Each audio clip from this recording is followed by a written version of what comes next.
حضور فرماتے ہیں سارے نبی ستائے گئے، میں سب سے زیادہ ستایا گیا۔ حضور فرماتے ہیں سارے تڑپائے گئے، میں سب سے زیادہ تڑپایا گیا۔ حضرت سلمان فارسی فرماتے ہیں نبی پاک کا چہرہ مبارک بھوک سے اترا ہوا تھا، نبی پاک علیہ السلام کو شدید بھوک لگی ہوئی تھی۔ حضور نے فرمایا سلمان 3 دن ہو گئے کھایا کچھ نہیں، چل جا ابو ذر غفاری کے پاس چلتے۔ فرمایا ابو ذر غفاری کے باغ میں گئے، جاتے ہی میں نے حضرت ابو ذر غفاری رضی اللہ تعالیٰ عنہ کے باغ میں جاتے ہوئے جناب عثمان غنی کو بھی لے لیا، جناب ابو بکر و عمر و علی کو بھی لے لیا۔ پہنچے، جا کے میں نے کہا کہ ابو ذر 3 دن ہو گئے نبی پاک نے کھایا کچھ نہیں، 2 جہاں کے شاہ ہیں، پاس کچھ رکھتے نہیں، 2 جہاں کی نعمتیں ہیں ان کے خالی ہاتھ میں، فقر اختیاری ہے، نبی پاک نے خود اس کو اختیار فرمایا، 3 دن سے کھایا کچھ نہیں۔ فرماتے حضرت ابو ذر رضی اللہ تعالیٰ عنہ کی آنکھوں میں آنسو آ گئے، کہنے لگے یار مجھے پتہ ہی نہیں، کسی نے بتلایا ہی نہیں، میں تو سویرے بھی پیٹ بھر کے روٹی کھائی اور حضور اس عالم میں۔ فرماتے گھر گئے، ایک بکری تھی اس کو ذبح کیا، اپنی بیوی سے کہنے لگے جلدی جلدی روٹیاں پکا، جلدی جلدی سالن پکا، مجھے پتا مصطفیٰ نے 3 دنوں سے کھایا کچھ نہیں۔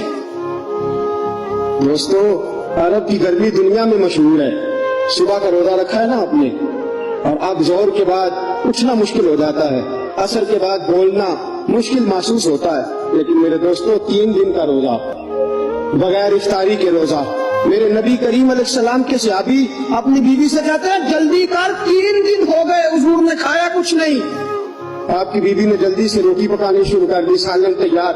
حضرت جناب ابو ذر فرماتے ہیں دوبارہ باغ میں گیا، انگور پکے ہوئے تھے، انگوروں کا کوشہ توڑا، پلیٹ میں رکھا حضور کے سامنے، حضور آپ کھائیے۔ اتنی دیر میں روٹیاں پاکی آ جاتی ہیں، سالن پاکی تیار ہو جاتا ہے، اور میں حضور ایک کھجور اٹھاتے منہ میں رکھتے ہیں، پھر بڑی دیر سوچتے رہتے، پھر ایک انگور اٹھاتے منہ میں رکھتے، بڑی دیر سوچتے رہتے، پھر ایک انگور اٹھاتے، بڑی مشکل سے 2-3 انگور حضور نے کھائے اور گہری سوچ میں حضور رہے۔ فرماتے ہیں اتنی دیر میں روٹیاں پاک کے آ گئی، سالن میرے نبی پاک کے سامنے آیا۔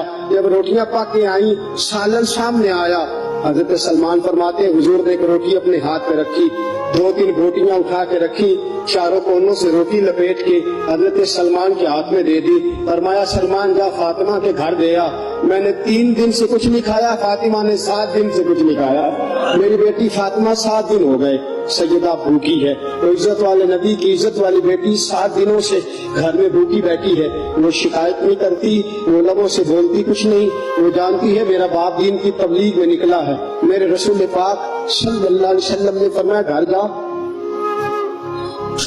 اور جا کے حضرت فاطمہ کو یہ دے آ۔ 7 دن گزر گئے، فاطمہ کی حلق سے لقمہ نہیں